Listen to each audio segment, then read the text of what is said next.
Views and opinions expressed in this production are those of the individual and do not necessarily reflect the official policy or position of Shooters Nation or our sponsors. Information provided on this show is not a replacement for legal counsel or professional training. Listener and viewer discretion is advised. This is especially true on live shows.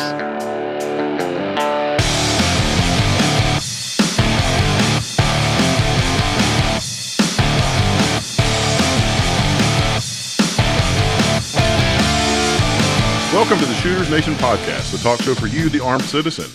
Join us as we discuss guns and gear, training, mindset and knowledge, industry news and buzz, and of course, the firearms culture. Be sure to join us after the show at shootersnation.com and become part of the Shooters Nation.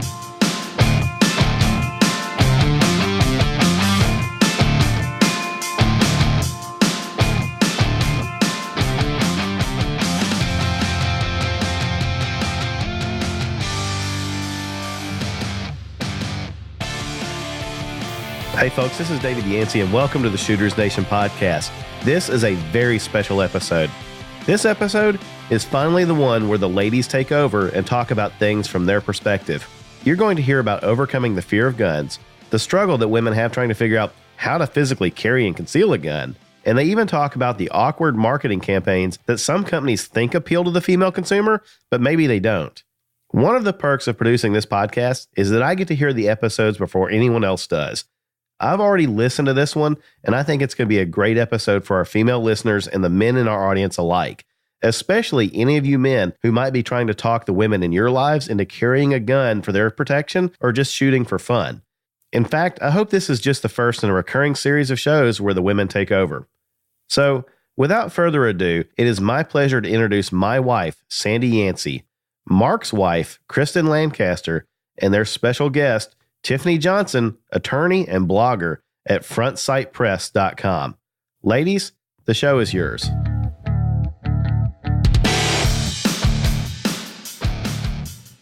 All right, ladies, the mics are ours. We are in charge. Welcome. Christen is Mark's wife. She is joining us from New Hampshire, and David and Mark are now officially on baby duty. And the fantastic Tiffany is joining us again so that we can have a third voice and opinion for you guys on women's issues. So to start, we're probably going to start, at the beginning, and we're going to talk just a little bit basics about us, just to introduce ourselves and how we came into shooting and what we shoot and carry and all that. So I'm going to make Tiffany start. Tiffany, you have a very interesting story. So tell us, how long have you been carrying and why did you start to carry? Well, hi, everybody. I'm Tiffany, and I've been carrying for about 17 years, something like that. And I never intended to carry. I wouldn't say I was anti-gun. I wasn't, super rabidly against guns, but I definitely had no intention of ever owning one. And I was fearful of guns. And so I decided, just as a way to kind of counter that fear, that I would take a basic class just to learn a little bit about guns, because I knew nothing whatsoever about guns except for guns were involved anytime any of my friends or family members got badly hurt, and guns were involved whenever somebody got arrested, and guns were responsible for all the death and destruction and mayhem and chaos in my life. And I was afraid of guns. That was all I knew about them. So I took a class. It was a permit class. I had no idea at the time that I was taking a class from the staff at Rangemaster in Memphis, Tennessee, under Tom Givens. I had no idea who Tom Givens was. Here we are 17, 18 years later, and Tom is like a father figure to me. And I was just going to learn a little bit and ended up kind of getting hooked and took more and more classes. And here I am now. So you literally just kind of pulled out the phone book and said, where's the closest place I can go to take a class? Tom's range at the time was about a mile away from my house. And that was literally the only factor that went into me deciding what range I would go to. That's fantastic. That's fantastic. No, that's actually embarrassing. It was a very poor, I mean, it was just by sheer luck that I landed at Tom's range. But if I had landed, at any other range that wasn't as, I guess that didn't have the quality of instruction that Tom's range had. My path on this journey could have taken a very different turn. So I was very lucky. I should have done my homework better, but something saved me and I didn't fall on my face. Thank goodness. Good. Christen, how about you? Okay. Well, let's see. So I've been carrying for probably about 4 years, really since the time Mark and I got together. He started me out in the whole concealed carry realm. I would say that I got involved in shooting and carrying probably a little out of high school. I decided I wanted to be a law enforcement officer. So I went to college, and my undergrad, I got a degree in criminal justice with an emphasis in adult corrections, because I decided that I wasn't going to go to the police academy, because I actually figured out that if I got called on a stabbing or a shooting or something like that, I wouldn't want to go by myself. Mm-hmm. Which, when you're a cop, you kind of have to be able to do that kind of stuff. Yeah. So anyway, I ended up graduating with my criminal justice degree. And then I had some opportunities to shoot during that period of my life. And I never got my concealed carry permit. And I was living in Michigan. I was born and raised in Michigan. So it's a little bit more difficult to get your concealed carry there than it is New Hampshire. For example, here, you go to the police department and you show them your license. And as long as you don't have a felony, you can get a concealed carry permit. So I got one when I moved to New Hampshire.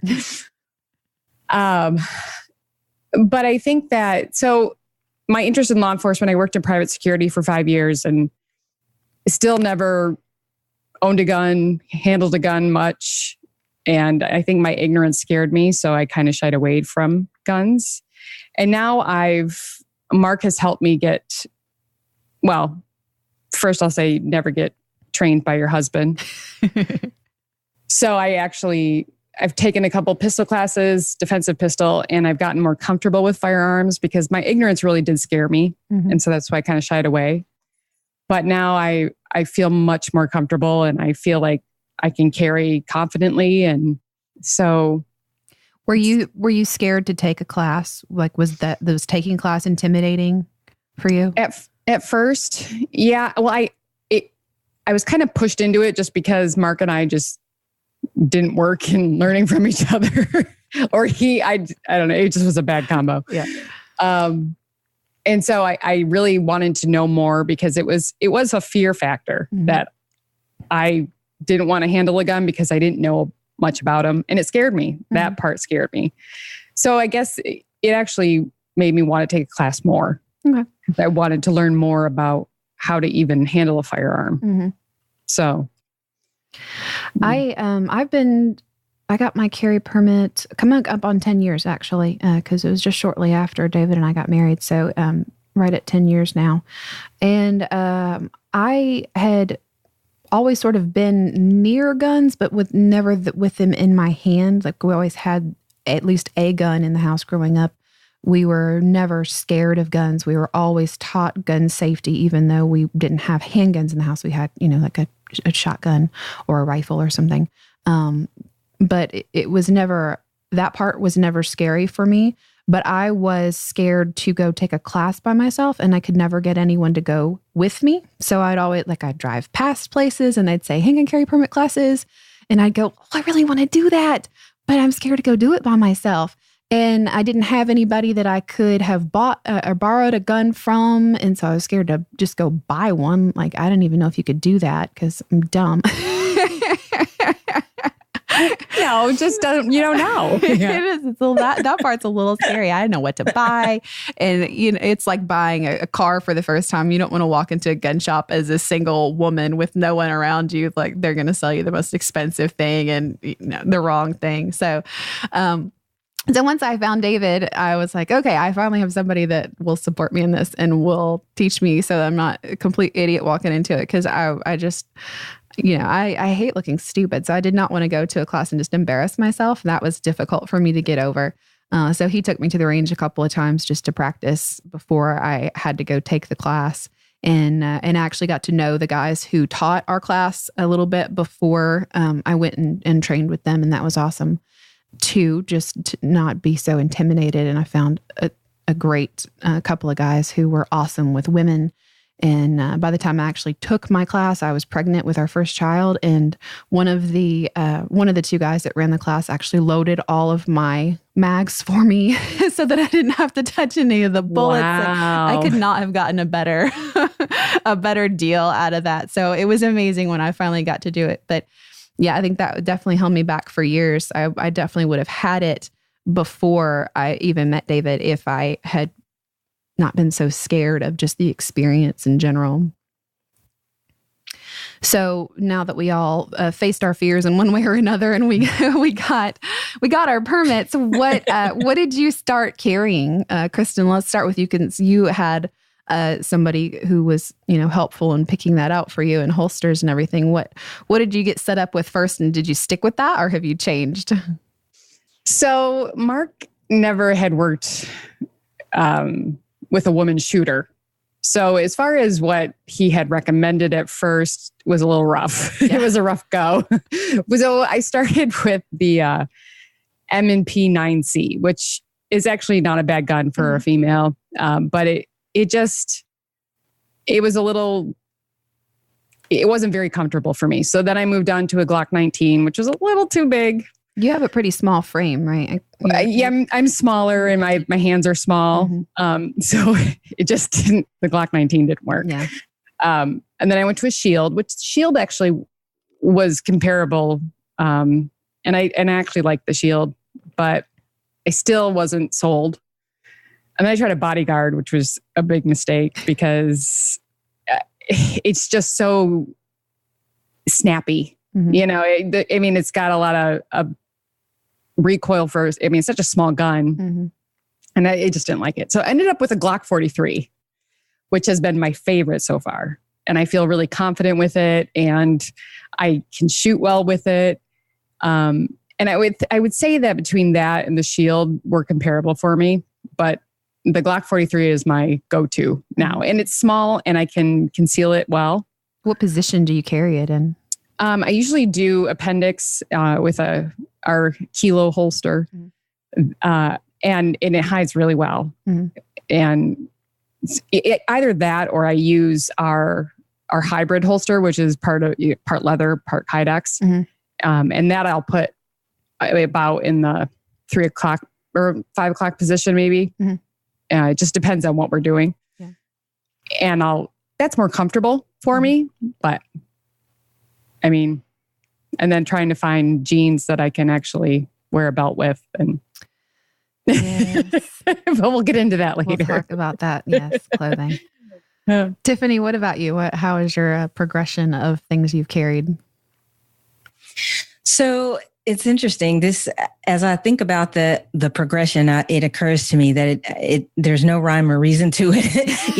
each of my switches was sort of random, but I started with a SIG P239 double action, and after that was when I was still really new and just I was comfortable enough to carry, or I wouldn't have, but I also knew how new I was and how inexperienced I was. And so I was a little nervous about striker fired pistols and things like that. And so I started with that SIG P239. And that was 2001, maybe a long time ago. But after a while, I moved to 1911 and I carried Kimbers for a couple years. And then the 1911s started to get a little too high maintenance for me. Mm-hmm.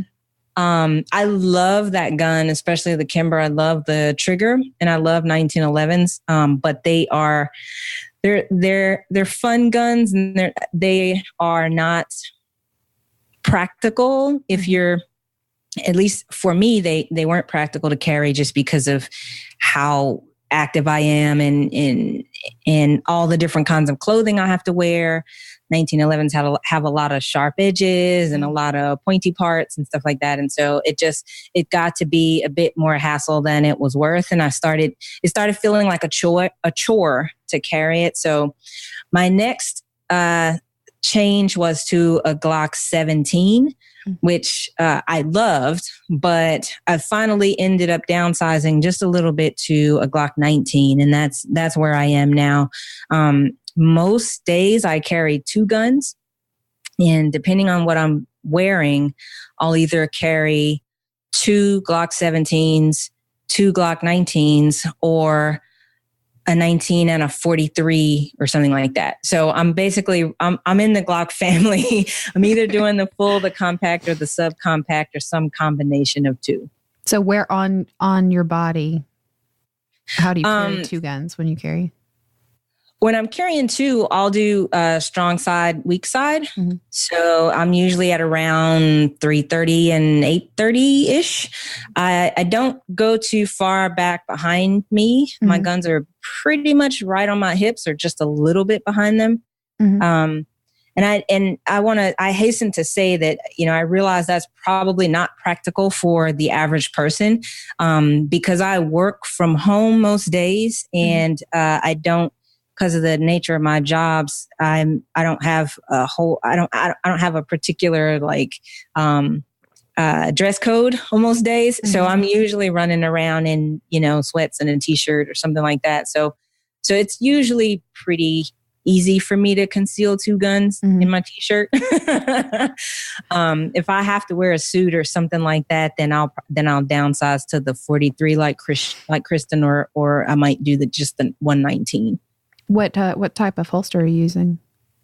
So this is actually probably the most interesting part of this journey, because my holster has developed after years and years of trial and error. Mm-hmm.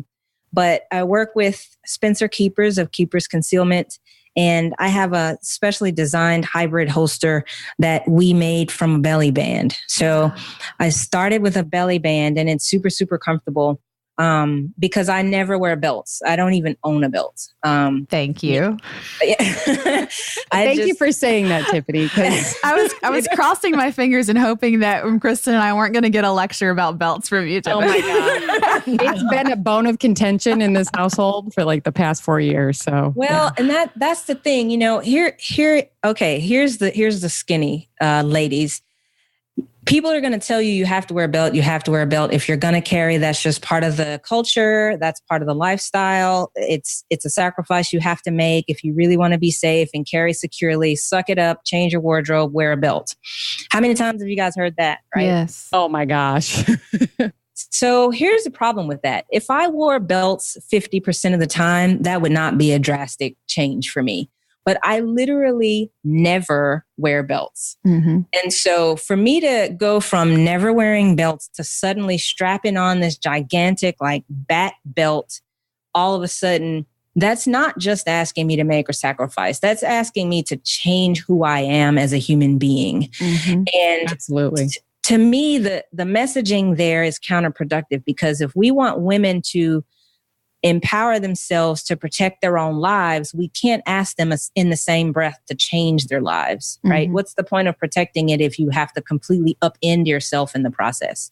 So at that point, you're not protecting yourself. You're protecting some other person that you're being for other people's sake. Yeah. And I don't like that. So I feel like when they say that, of course, it's always men saying that, and they don't understand how women's clothes are made.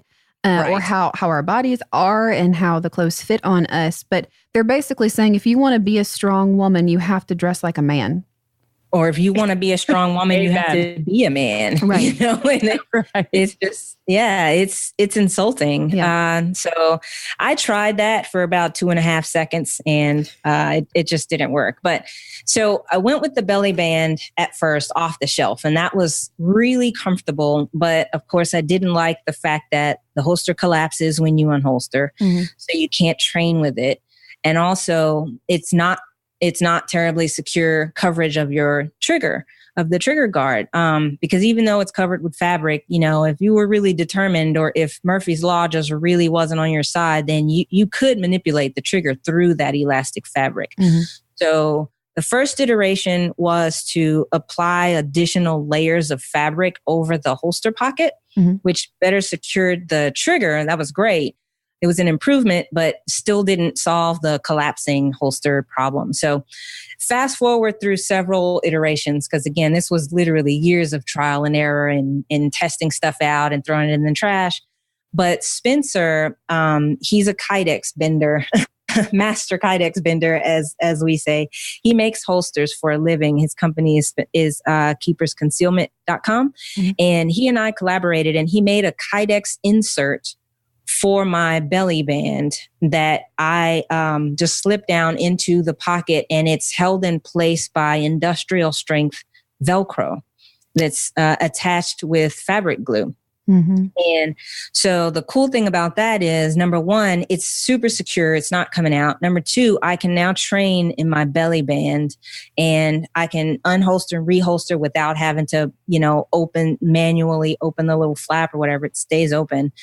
And then three, the best part is it's actually, you can swap out the holsters. Right. So if he makes different inserts for a 17, 19, and then another insert for 43 or whatever, then I don't have to completely change my rig if I'm wearing something that requires me to switch guns. All I have to do is pull out the insert and pop in another one. So it's working out really well. And we're still tinkering with it, but that's what I've been wearing for the last 3 or 4 years or so. That's fantastic. I am currently using a belly band just off the shelf one, and I do like it, but the exact same problems that you described. And David and I were just spitballing the other day on how we could make it better without having to go the whole belt route. And that's exactly what he suggested, was a Kydex insert Velcro so that we could change them out. Perfect. See, great mind. That's great. That's great. So I actually started carrying with a J-frame. Everybody hates those.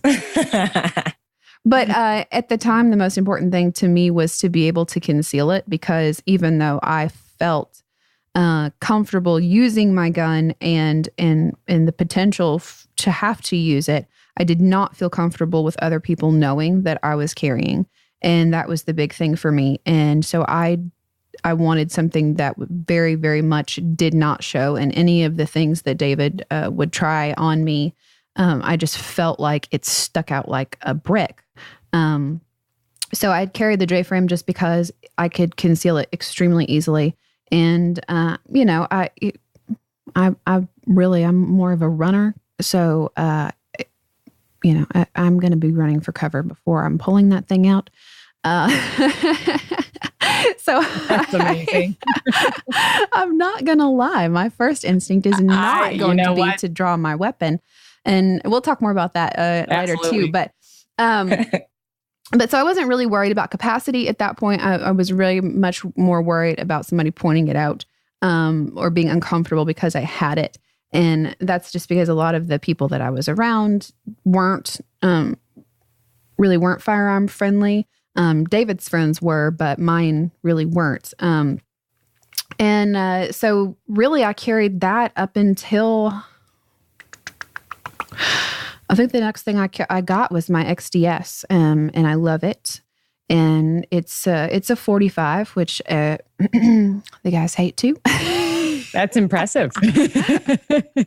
Nice. I may be holding on to it just for spite a little bit, but we're actually, me and David, we even went this weekend and looked, and he's really, we've been talking about the Gen 5 Glocks because they get rid of those stupid finger ridges, which are my problem with them because I have slim fingers. The ridging on the Glock separates my fingers too much, and I cannot get the back of my hand up high enough on the back strap. I get limp wristed and it jams on me. So they don't work. That's a big problem. I can't have a gun that jams after my fourth trigger pull. So I have been opposed to the Glock lifestyle, and much to the chagrin of my husband. But so we looked at those, and I don't like how long the barrel is. So actually, they make and I'm gonna flub this because he just started telling me about it, and I haven't looked at it myself. But the M&P 2.0, the compact, they have one that has a shorter barrel, and I don't know the length of it. My stupid is showing. But we've been talking about switching to that just so that I can have something that's double stacked that has more rounds in it, 9mm, but still that I'm comfortable carrying. The longer, and partly just because the belly band that I'm using is actually a hipster style one because of the way my pants are normally lower on my hips, so I don't like to have my gun well above my belt line just for security because again the belly bands are slightly not floppy, but they're not rigid.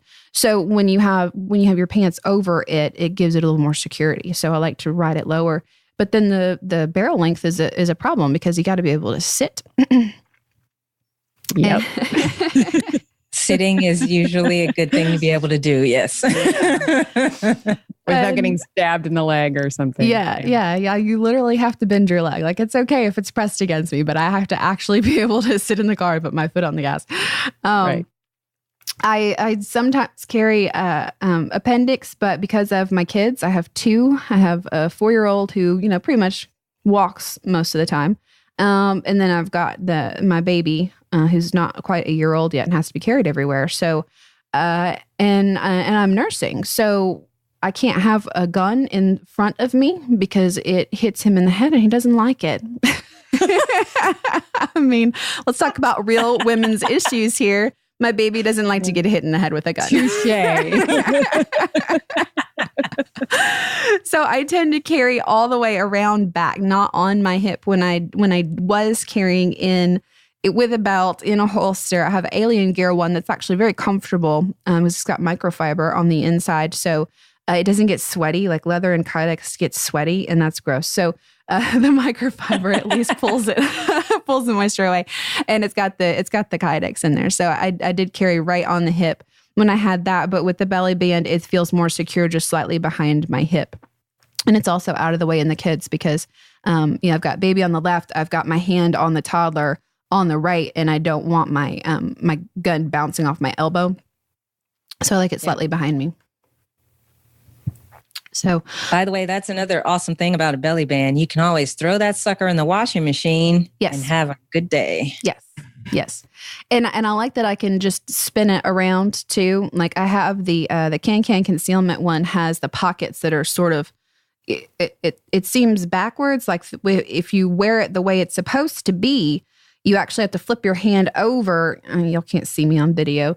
I'm trying to explain this, but the barrel of the gun is more towards your spine, and so it seems backwards to me. Like it seems easier to get it out of the belly band if you're going thumb in rather than all 4 fingers into the belly band. So I just put it on frontwards and I spin it around until the pocket is facing the way I want it, and it looks silly if I'm looking at it in the mirror, but nobody's going to see it when I'm carrying it. So that's awesome, just for being able to change it up and make it work for me.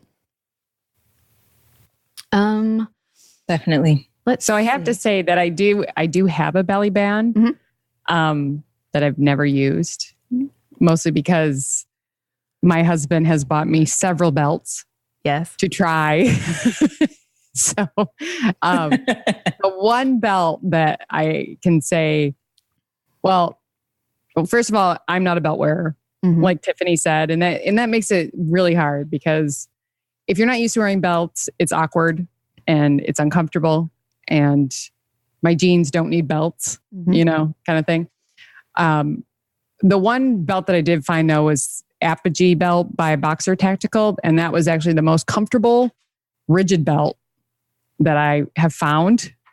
But now that I hear Tiffany supporting the whole belly band thing, I'm reconsidering my yeah, my belt I see options. the wheels turning. You're like, what can I get Mark to make for me? A lot of the guys don't, unless you're wearing women's clothes regularly, you probably don't know this, but there is about 1% of women's clothes that don't have a significant amount of spandex in them. So even if you have a rigid belt, your pants themselves are still floppy, and it is not secure a holster on its own. So true. It just doesn't. Yep.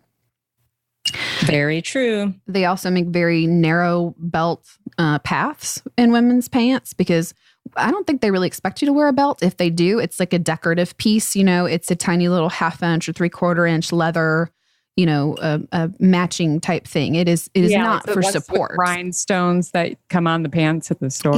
Yeah. They don't make belt loops big enough to accommodate a nice, thick, stout belt that would actually secure the gun better. So, guys, before you start harping on your women about go get a belt, just go get a belt. You got to think about what you're putting the belt on. Absolutely. Yep. Okay. We have about 4 or 5 more minutes before David said we have to stop for a break. I'm trying to follow the rules, but I'm terrible at watching the clock. So is there any other, let's talk about events or things like that where you're not wearing your normal attire. I think we're all sort of casual girls when we're not at work or doing something like that. So like Tiffany, I assume you're probably in places, being a lawyer, that you've got to go in places that are prohibitive or that you have to wear suits and that kind of stuff too.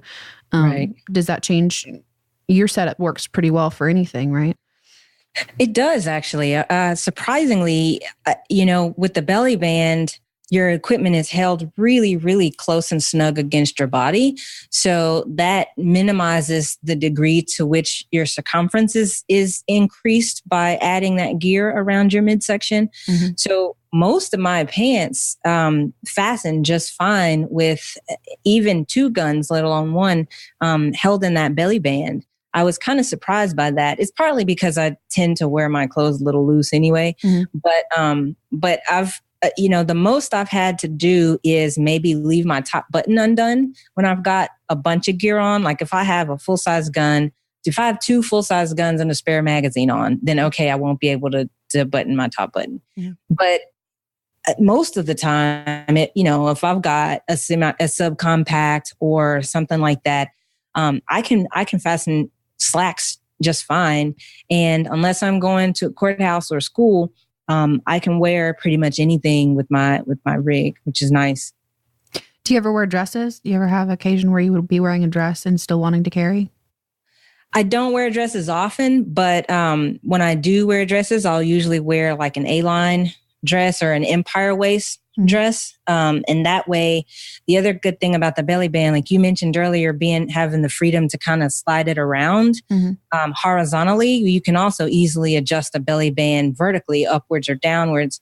So if you're wearing an empire waist dress, then you can pull that belly band down closer to your hip line instead of around your true waist at the navel. Mm-hmm. And with the belly band, if it attaches with Velcro, all you've got to do is kind of tilt that Velcro at a sort of a V angle in the front. Mm-hmm. And that way it'll sit just perfectly right on your hips. If you got any curve in your hips at all, it'll sit perfectly there. And if you've got straight hips, then you don't have this problem at all. You can put the band wherever you want it.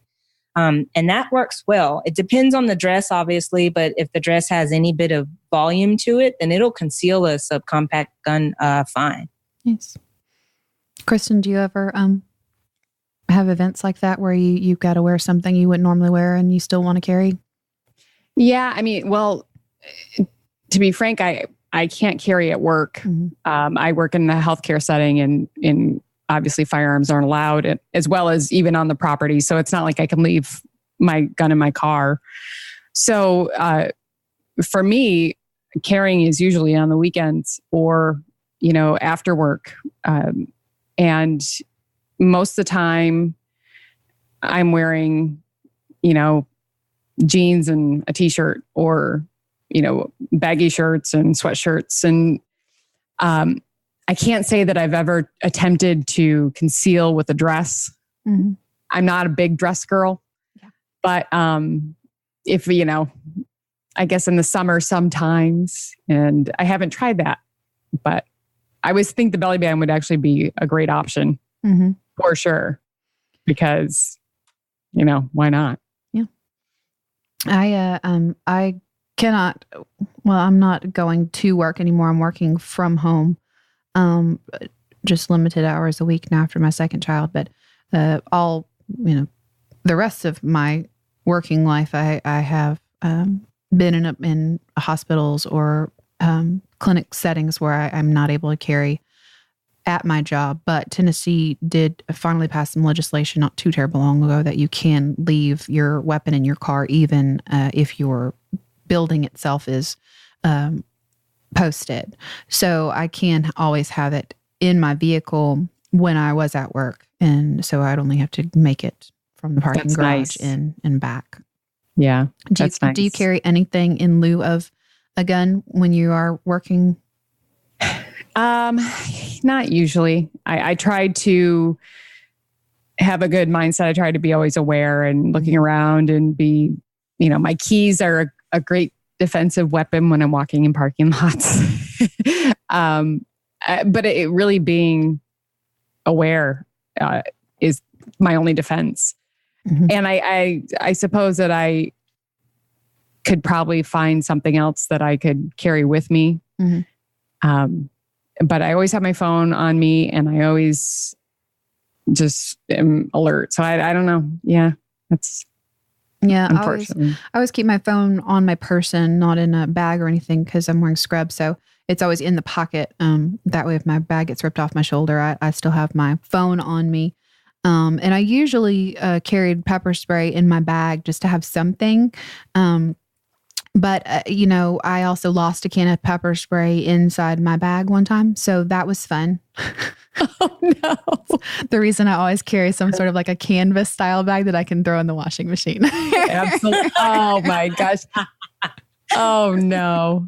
And it opened too? Did it go all over the bag and everything? Yeah, it had its own little pocket, so it wasn't too terrible. It was mostly contained in there. But the reason that I knew that it happened was not because I saw it happen or because I saw it in the bag. It's because the pocket that it was in was right next to my keys. And so when I went to get my keys out and got my keys out and got my car, and then I wiped my face.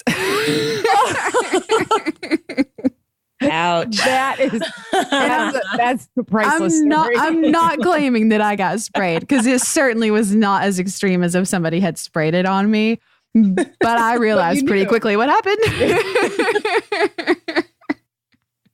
You didn't have to guess what it was, right?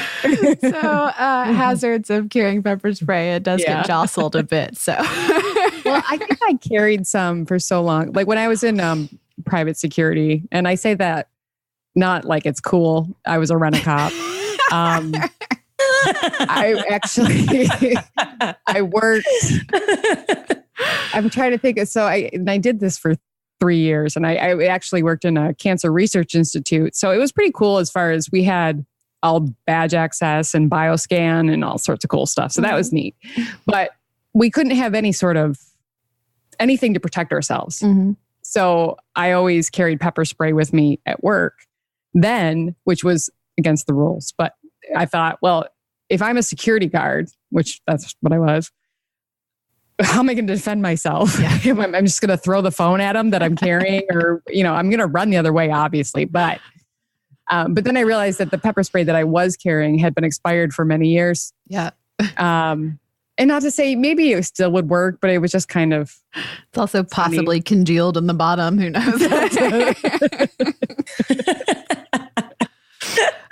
Okay, I think I broke my promise and we've officially passed when we were supposed to stop for a break. So I'm going to step away for a few minutes and the guys are going to run their ads and we will be back in just a few minutes to talk more about women's issues with firearms and carrying. And we'll see if we can make some more people angry because that sounds like fun.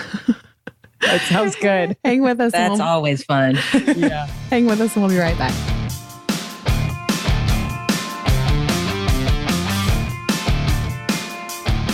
Hey folks, David here. By now, regular listeners of the show are well acquainted with Mark and our friends over at Squared Away Customs. You already know that they are a manufacturer of high-quality custom Kydex holsters and carry gear for civilians, military, and law enforcement. But what you might not know is that Squared Away Customs is also your one-stop source for weapon-mounted lights and other firearms accessories. Mark, Corey, and the gang are now also stocking dealer for Polymer 80 frames and slides, and of course, have holsters to fit. What is Polymer 80, you ask? They are 80% complete polymer frames that you finish out with Glock pistol components. Because you're building it, there's no serial number, no FFL required, and no registration needed. It's a great way to build a custom Glock-style pistol of your own creation. Squared Away Customs offers Polymer 80 frames compatible with Glock model 17, 19, 22, 23, 26, 27, 34, and 35 Generation 3 components. They come in 2 different grip styles and include features like an extended beaver tail, double undercut trigger guard, and a thumb ledge already built in. So, if you're looking for the next level of customization and performance from the Glock platform, head over to squaredawaycustoms.com and check out their Polymer 80 accessories and, of course, their Squared Away Customs Polymer 80 custom holsters today.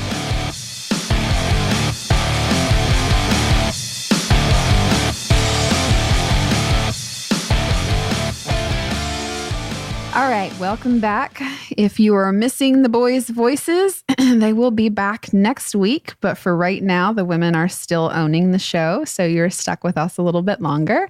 I am joined by Mark's wife, Christen, and Tiffany from our diversity episode. You'll remember Tiffany Johnson. Fantastic experts. And so we are doing a women's panel and discussing things that are obviously are related to women and shooting and firearms and Second Amendment. So we started out with just the basics about us and how we sort of got into shooting and what we carry and all that fun stuff. So now we're going to really ruffle some feathers here. The first thing we're going to jump back into right now is marketing. So guys, please listen to us because if you have a woman in your life that you are wanting to get into shooting, you need to listen. We are going to help you encourage the females in your life to pick up a gun and to get excited about the Second Amendment and self-defense. So hang out with us. Let us talk some of this stuff through, and hopefully we can make it not so painful to let go of some of these things. Okay. So when we were talking with Tiffany last time, we were focused mainly on the NRA and how they could change their marketing strategies to draw in a much bigger audience into the group. So I feel like personally that marketing in general in firearms industry, parts and weapons and all of it could make some significant changes to draw more women into the sport. And into self-defense specifically. So let's start with that. Do you guys feel like that the advertisements for women that you see women in pictures of ads and ones that are targeted primarily to women are focused on competitive shooting versus anything self-defense? Yes. So I guess I'll jump in here. And I have to preface this, and I hope people believe me and don't think that I'm just blowing smoke, but I can't stress this enough. This is not, I repeat, not NOT meant to be a competition bashing session. Yes. I am not of the, ilk that claims that self-defense is better than competition, that competition will get you killed in the streets or anything like that. I think competition is great. And we mentioned in the last episode that I was on that it's on my to-do list for something that I really, it's a goal of mine to do more competition shooting.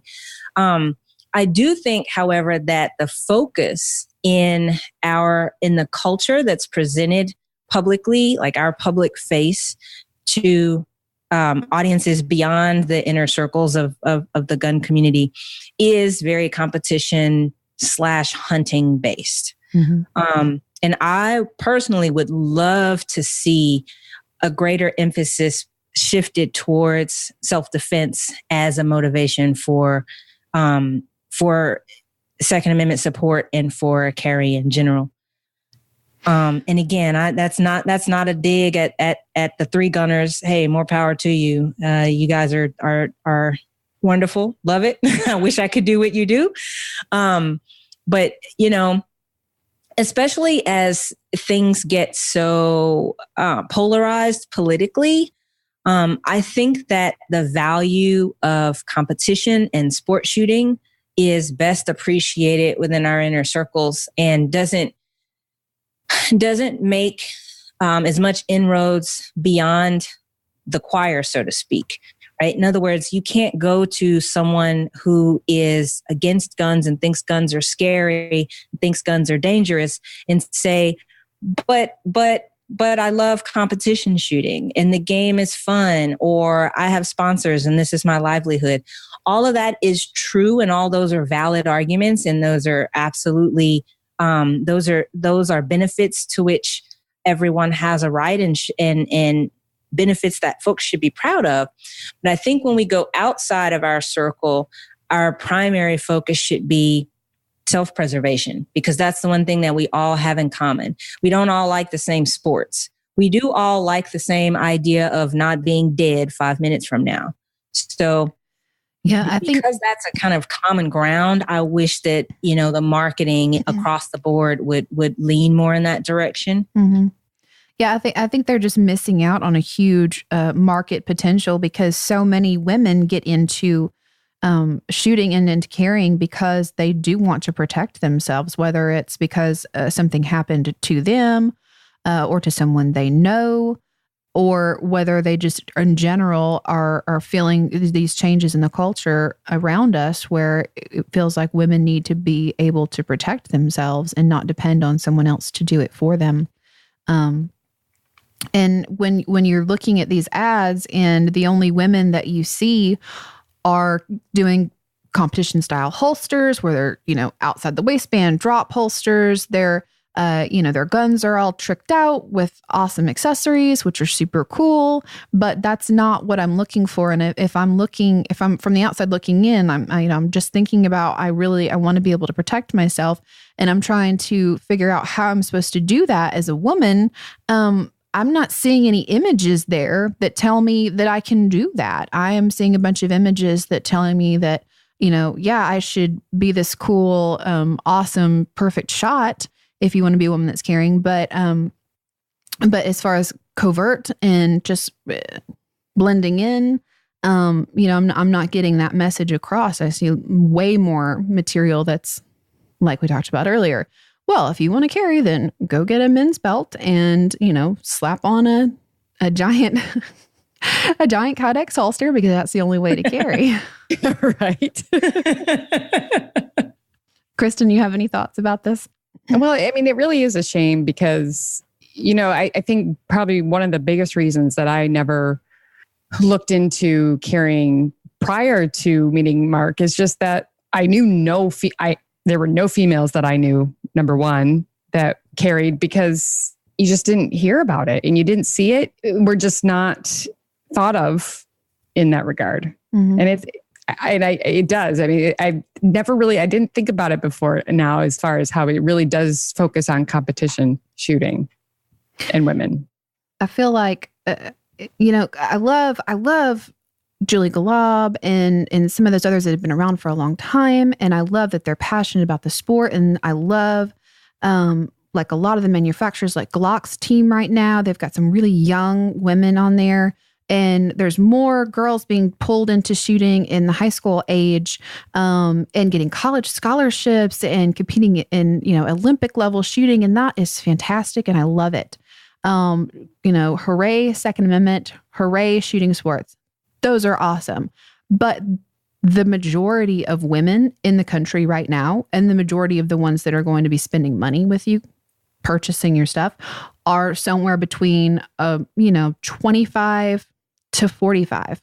Most of us, we don't have time for shooting sports. If that's not, if you're not getting sponsors, if you're not being paid to go do that, traveling around is so expensive. The competitions themselves are expensive. The ammunition is expensive. The accessories are expensive.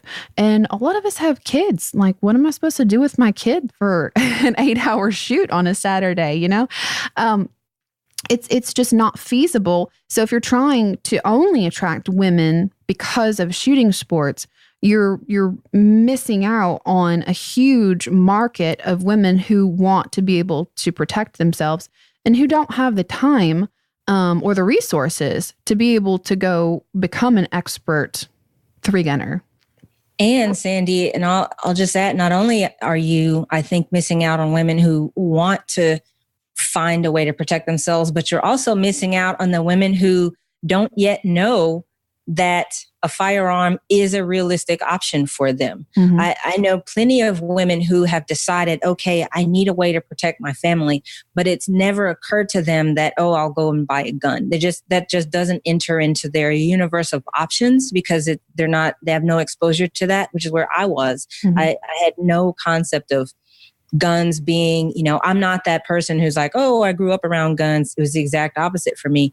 So when I finally decided, okay, I'm going to be on my own, how am I going to keep myself safe? I brainstormed for things I could do to secure myself, and buying a gun just never popped up, never even occurred to me.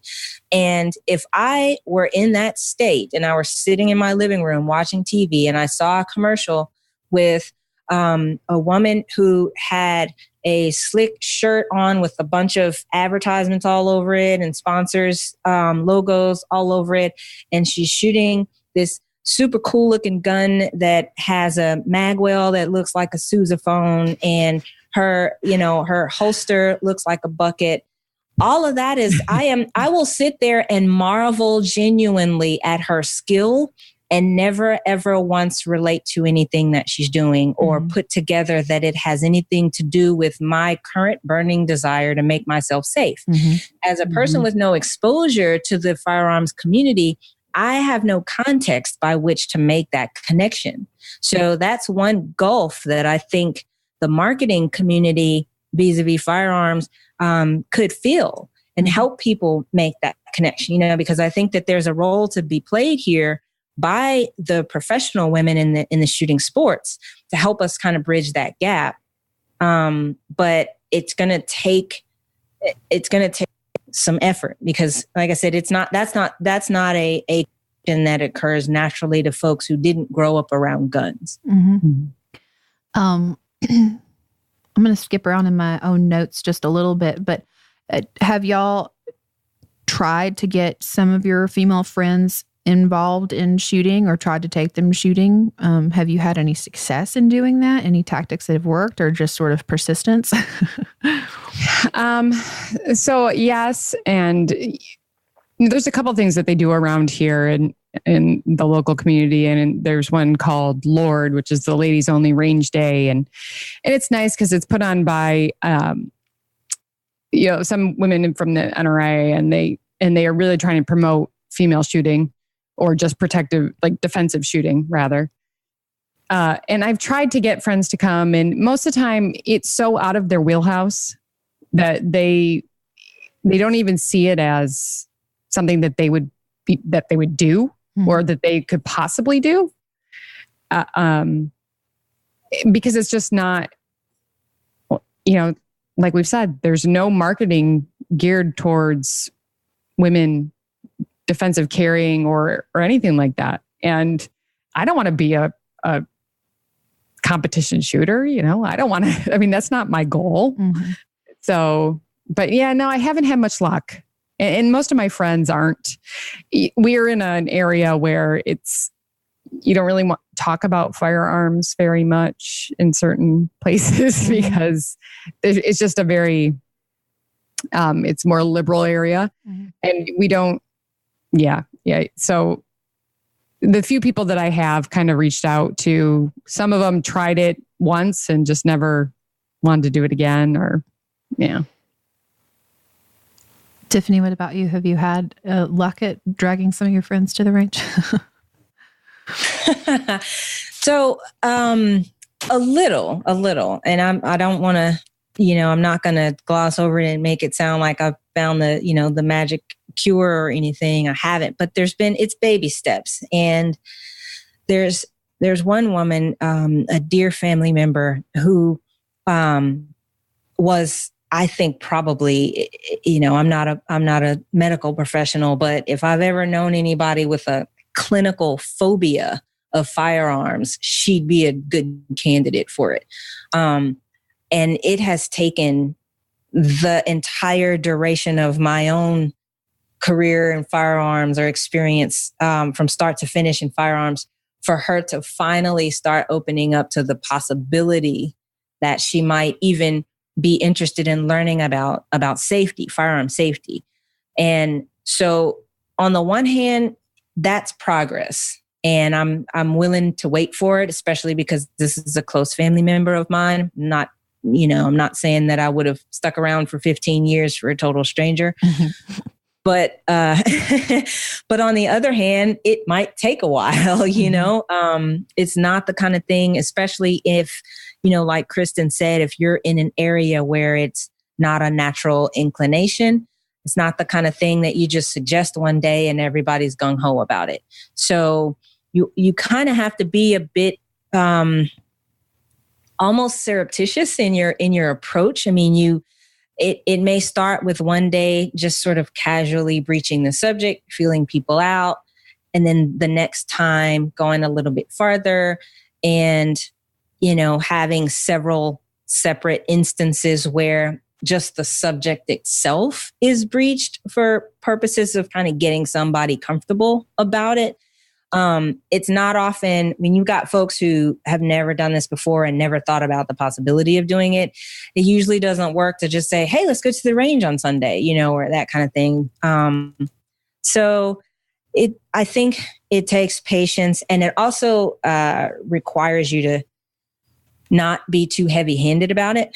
Because a lot of times I've had more success asking people to just watch or to just come to a non-shooting class where we talk about crime prevention more generally, or like a refuse to be a victim type class, that kind of thing, as a stepping stone before we go into live fire or anything like that. Yeah, I think for me, one of the things that I preach a lot of is just gun safety for our kids. Is that something you can connect with a lot for women who are moms when you start talking about just how many guns there are in this country. And, sometimes people raise an eyebrow when you start talking about how many guns there are, and they're thinking, how do you know that? And I will totally just say them. I have lots of guns in my house, like if your kid was to come and play with my kid, they would be in a house with guns. So do your kids know what to do if they find a gun?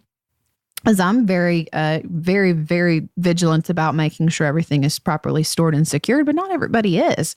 Like I said, I grew up with a gun in the house, and it was just in the back of the closet, and we just knew you don't touch it. That's mom and dad's closet. You don't go in there. There's a gun in there. Don't touch it. But lots of people didn't grow up that way. And so I think just being very open and blunt about it sometimes about, hey, your kids are going to come across this. Do they know what to do? And then you start thinking, once that conversation starts, you go, well, do you know what to do? Have you ever handled a gun? Do you know how to shoot it? Do you know how to properly handle it so that it doesn't hurt somebody? And that's sort of been my in for getting some people and getting some people back to the range that may have shot a few times, like when they were in high school. And that's the fun thing to do is, some boy takes you to the range and you can say, yay, we shot a gun. But to come back to it as an adult, when you would really be thinking about, this is something that I want to own and to properly care for and protect myself and my home with it.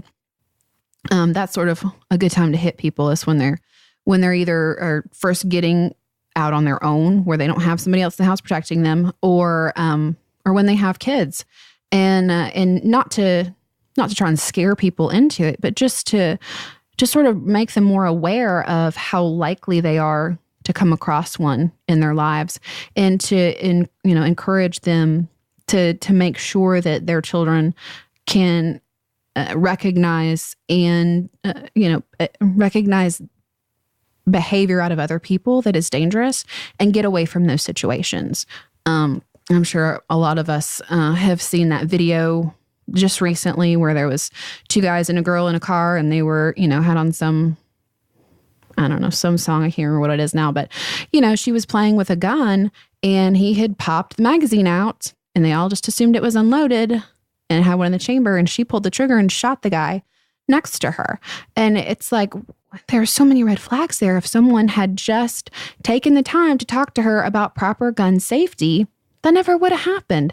And even if you still want to play gangster and, make a selfie video of yourself outside of a gas station playing with a gun, at least you have cleared it, Right. There's so many, so many Great gun deaths point. could be prevented by just really basic gun safety. And so that's a great step to at least get people aware. Is not everybody's going to carry a gun, and that's fine.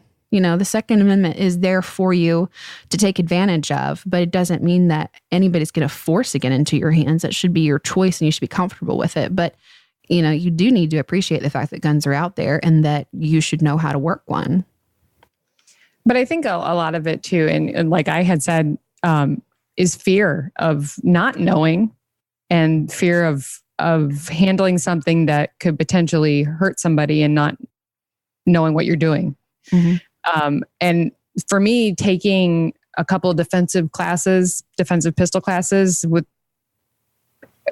was so beneficial in getting me to feel more comfortable and say, like, I can handle this thing and be safe with it. Before that though, it's not like I had people to introduce me to it. And that's the biggest thing, is that if you're not around individuals who have been around guns, or even who are interested in guns, it wasn't even in my realm as far as growing up or anything. Mm-hmm.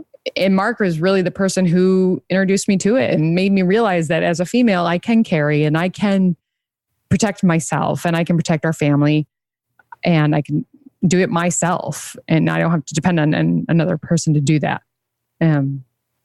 So it really depends on who you have in your life who's actually going to make you aware of that, for me anyway. Tiffany, do you have anything to add there? Well, I just want to applaud everything that you were saying earlier, Sandy. I couldn't agree more. If you focus this discussion around safety, common safety, public safety, that's the one area where you can't possibly logically disagree. If you get into the weeds on the political side of things, then everybody, runs to their corners. But if you're talking about safety, only unreasonable people will argue with that, So and like you said, it doesn't have to be about carrying. I think that's one mistake, since we're wagging our fingers at the guys here. I think that's one mistake that men sometimes make, if I can be forgiven for the broad generalization, is that they sometimes approach instruction from the standpoint of taking for granted that everybody's end goal is to carry every day. Mm-hmm. And that's not the case. And if you start communicating with somebody with that misconception as your premise, then you may go about the whole process in the wrong way and end up pushing somebody farther away from guns as opposed to making them feel more comfortable about them. So I agree with you, Sandy, that, we should talk to people about simple exposure, having information, and then let them make their own adult, reasonable, conscious, deliberate, informed decision about whether or not concealed carry is right for them. Did either of you start your training, or have you taken any training classes that were all women? I have. I've taken a couple. And That's very beneficial, just because we're all on the same level as far as experience. And it feels more comfortable because I know that I'm not the only naive person in the group. And so I feel more comfortable in that way. Yes, I think they're very beneficial to any woman who's wanting to look into or experience firing a gun or anything. Yeah. Tiffany, what about you? You're obviously teaching classes now, but did you start out with doing any women only classes, and do you teach any women's only classes now? Yeah. It's interesting. I didn't for the longest time. I started in 2001, and the first all women's class that I've been directly involved in was last year. And I was teaching it. So I've never actually taken an all women's class. In fact, I am shocked. There were many years when I would be shocked if I weren't the only Black person or the only woman or both. And which was discouraging for a long time in the beginning, but I have noticed a change. Whereas the classes used to be 90% men, the percentage of ladies in regular, everyday kind of entry-level permit classes is growing. I mean, we've all heard the statistic that, women are the fastest growing group in terms of firearms purchases. So I think there's some progress being made there. But now with the training company that I work with now, Citizen Safety Academy, we do offer ladies only classes, and I teach ladies only classes. But the thing is, I think Christen hit the nail on the head as far as the benefit to those, in my opinion, is just the camaraderie. There are certain things that you just feel comfortable about without it even being stated outwardly, and that's kind of hard to understand from an external perspective, or even to articulate from an internal perspective. Like, I can't really explain to a guy why it feels different to be in a class that's all women. And I wouldn't even say that I necessarily change my teaching strategy that much when I have all women. So it's not so much about women having different needs as students or learning in different ways, even though that's part of it. But I would say that the biggest thing is more what Christen was getting at, which is just that comfort level, going in there because if you're messed up in the head when you go into a class because you're intimidated or you're afraid or what have you, then everything else, falls apart pretty quickly. But if you can start out from a level of reasonable comfort just by virtue of the fact that you feel some sense of camaraderie with this group of ladies that you're training with, then you start off on a better footing. So that's what I like about ladies only classes. But I do hesitate to subscribe to some schools of thought out there that women need to be taught completely differently, or that, their brains are entirely wired differently and all that. I'll concede that there's a little bit of that out there, but I would caution ladies against welcoming instructors that say, "Oh, I'm going to teach you like a woman." Really? Come on. Especially a male instructor. If a male instructor tells you that, just run. I think the only thing that as far as having, especially in a women's only class, is that one thing that Mark couldn't understand were that my hands are smaller. My strength isn't as good as his, as far as being able to handle the recoil, being able to rack the slide. These things are, and he had never really taught a woman before. And that was a big difference. And having an instructor who catered more towards teaching women how to handle the gun, and not necessarily from a brain perspective, or that they learn differently, just from a sheer physical standpoint, or Absolutely. It's such a big difference. And I found that with Mark, I would get discouraged because he didn't understand my limitations when it came to my hand strength. And when I took the women's classes, it was he taught me how to use leverage to rack the slide rather than just using sheer hand strength. And those little things gave me more confidence. Mm-hmm. Right. And I I think agree. You're absolutely right. Yeah. Yeah, I struggled with explaining that to David.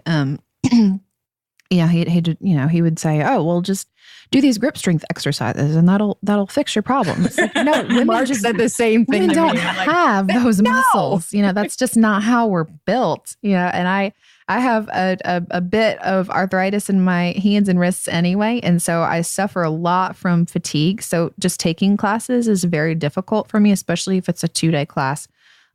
Because I get up the next day and I can barely squeeze the trigger to get, when you get an hour or two into a class, it's even hard to squeeze the trigger, and that makes your aim is off.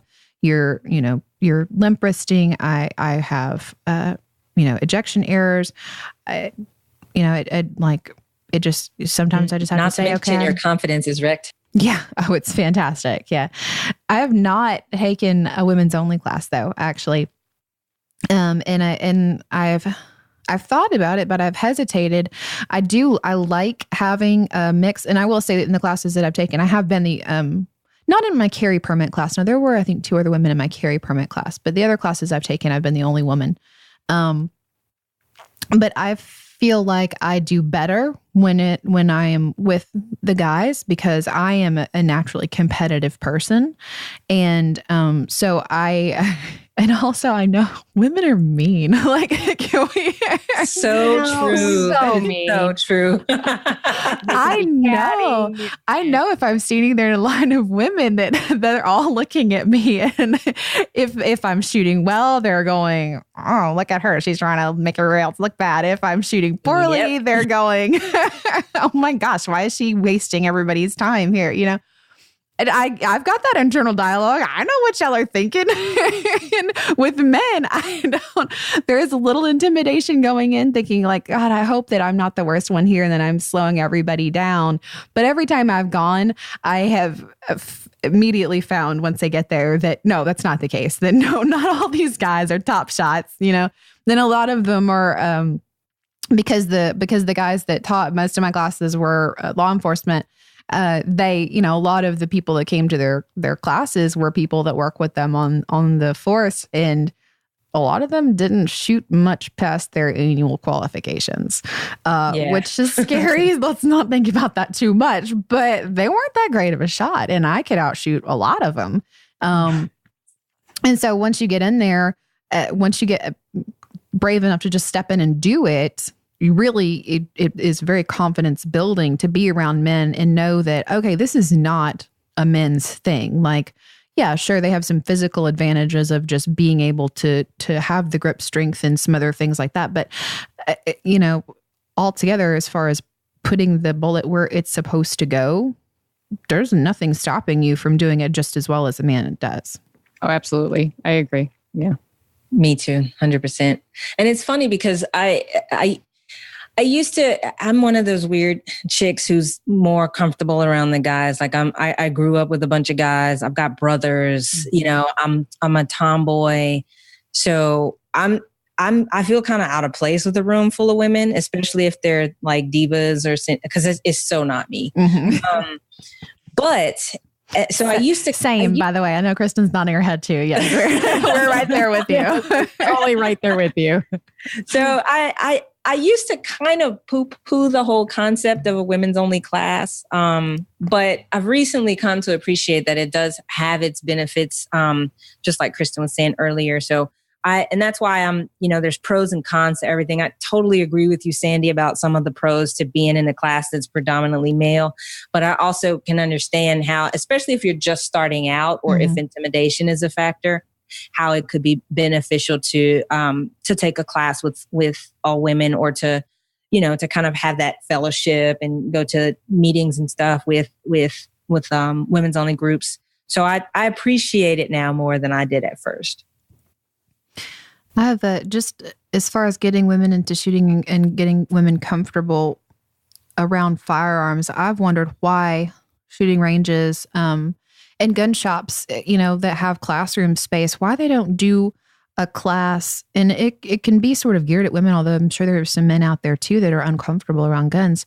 that didn't grow up around it, of just an introduction to guns class where it doesn't even involve the range. So it's very, not intimidating, non-threatening environment where you can go in and learn about guns themselves, how to handle it, how to store it, how to clean it, before you ever invest the time and money into buying it, so that you're more confident even before you purchase it, even before you step out on the line for the first time and pull the trigger, that you can handle this. It's sort of like taking a parenting class before you have a baby. If you've never changed a diaper before, you're going to be freaking out that first time. Yeah, I agree. And this is a shameless plug, but since you brought it up, we're fire away. Shameless plug alert. But we're experimenting with something along those lines. We have a program called Guns 101, and we just offer it at a regular time twice a month. It's on Wednesday nights, every other Wednesday. And my training partner, his name is Akil Kadir. He was on with me last time.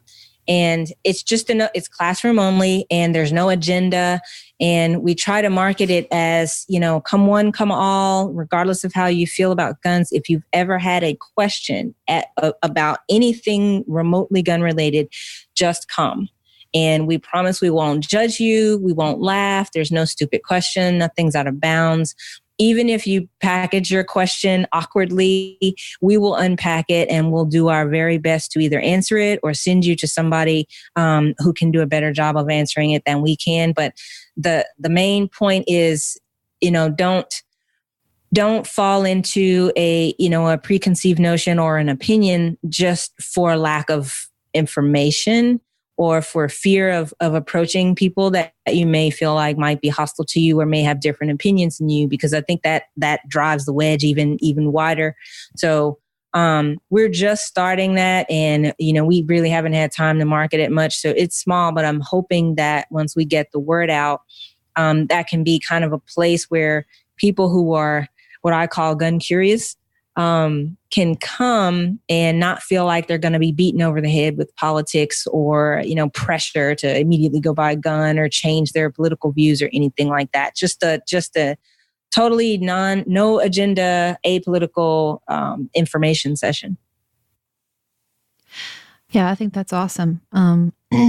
Yeah, if you work at a gun shop or a range, you should approach your instruction team about doing something similar, because I think that would be an awesome place for us to refer people when they say, I've kind of thought about it, but where do I even start? Like, most people just say, well, go rent a gun. It's like, but I don't know how to handle it. Like, I'm not going to go do that. and as much time as I've been around guns, I'm not sure that I'm confident enough to instruct someone who's never been around it before. Because I'm not, I've not been trained as an instructor. And so even just trying to get them the confidence that they would need to go and sit in a class for someone to give them proper instructions, I'm not the person for that job. And so we need, women in particular, need a place where we can say, go check these guys out, because they will sit with you and you can hold a gun that is unloaded and you can ask all the questions that you want, and nobody's going to raise an eyebrow. And they're there to encourage you and make you feel comfortable with it before you spend any money or spend any of your time, well, other than paying for the class, but you know what I mean, before you're investing in a gun that you may not be comfortable even carrying at the end, or touching at the end, or shooting at the end of it. Oh, absolutely. And, and I've been in gun shops, and I watch the salesman trying to sell a gun to a female who's never owned a gun. Mm-hmm. And Mark, yeah, it's an interesting situation.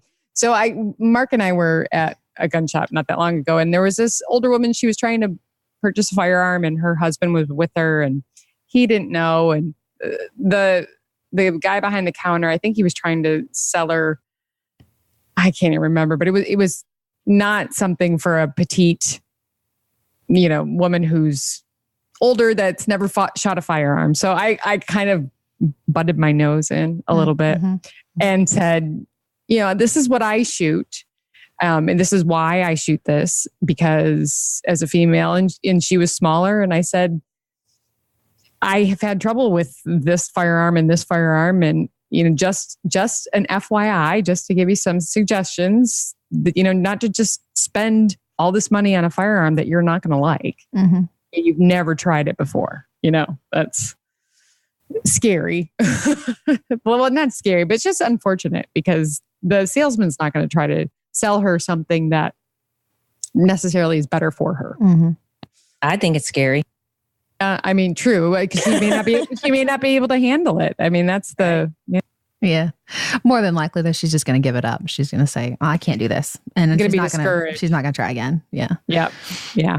I saw a girl come to one of the women's only classes that I took, and she had a Beretta, and it was one with the rear safety that you have to grip.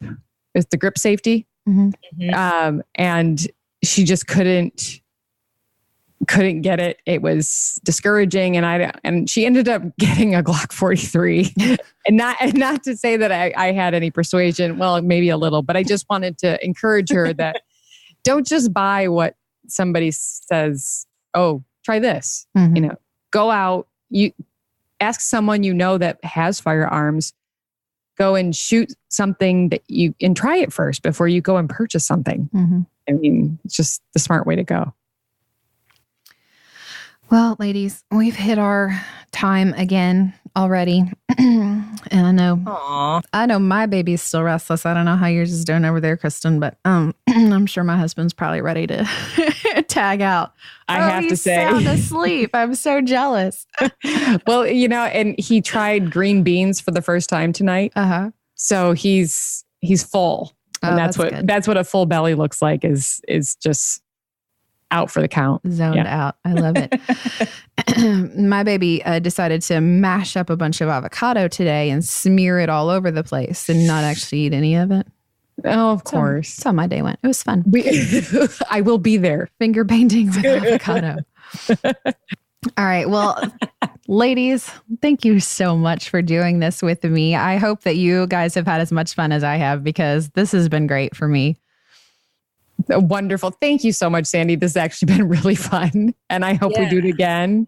I hope so too. Thank you so much. Yes. Yeah, we actually have a long list of notes that we did not even begin to get to. So we are definitely going to kick the guys out of the show again another time and keep talking about the stuff that we want to talk about without having to listen to them interrupt us about it.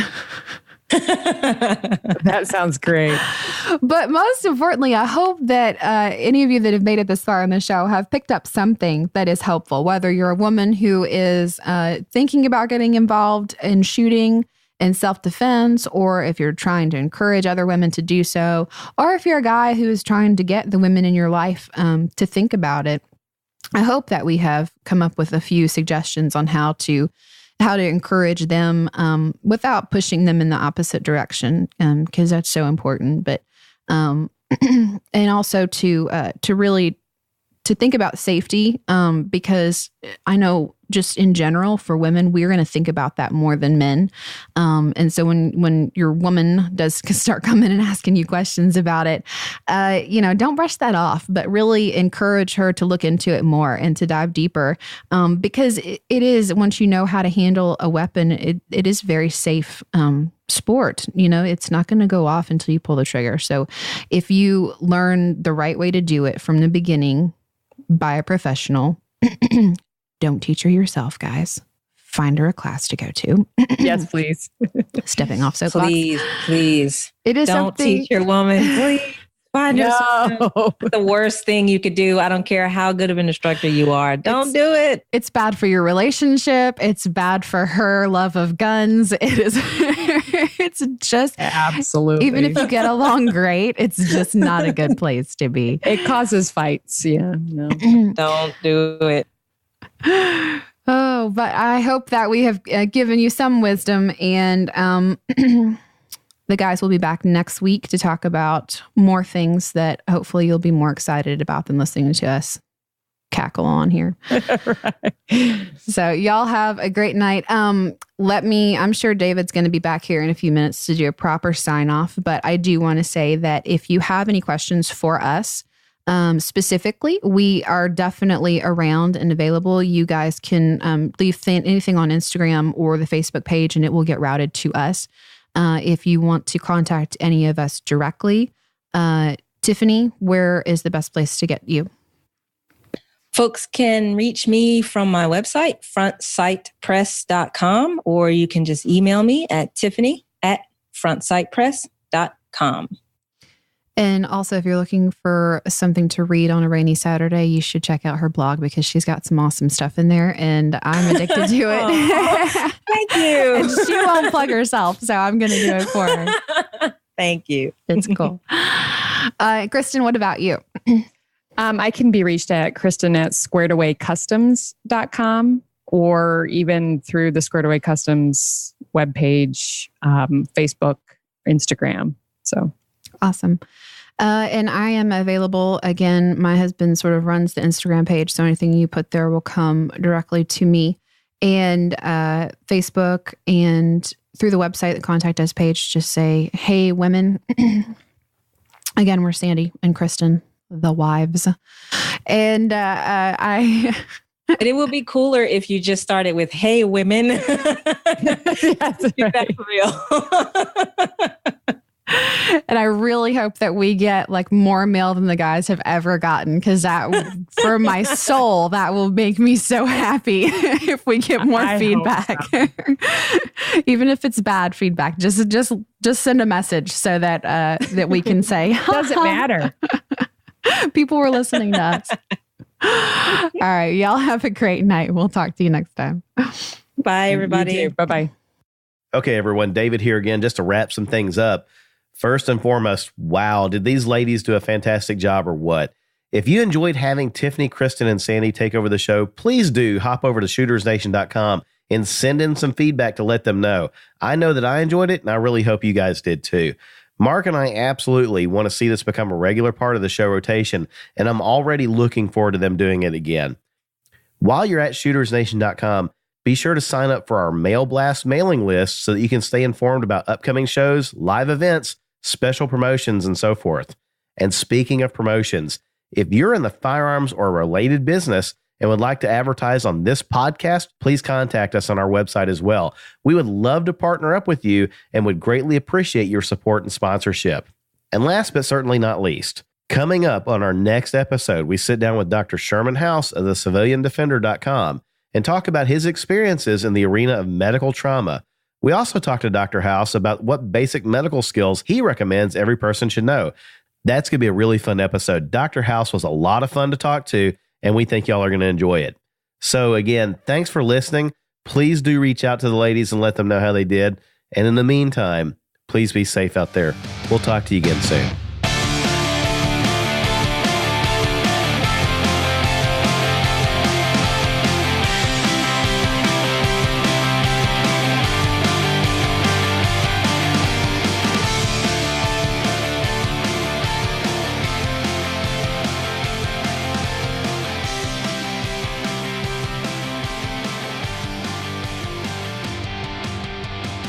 The preceding segment was a production of the Shooters Nation podcast. Visit us online at shootersnation.com.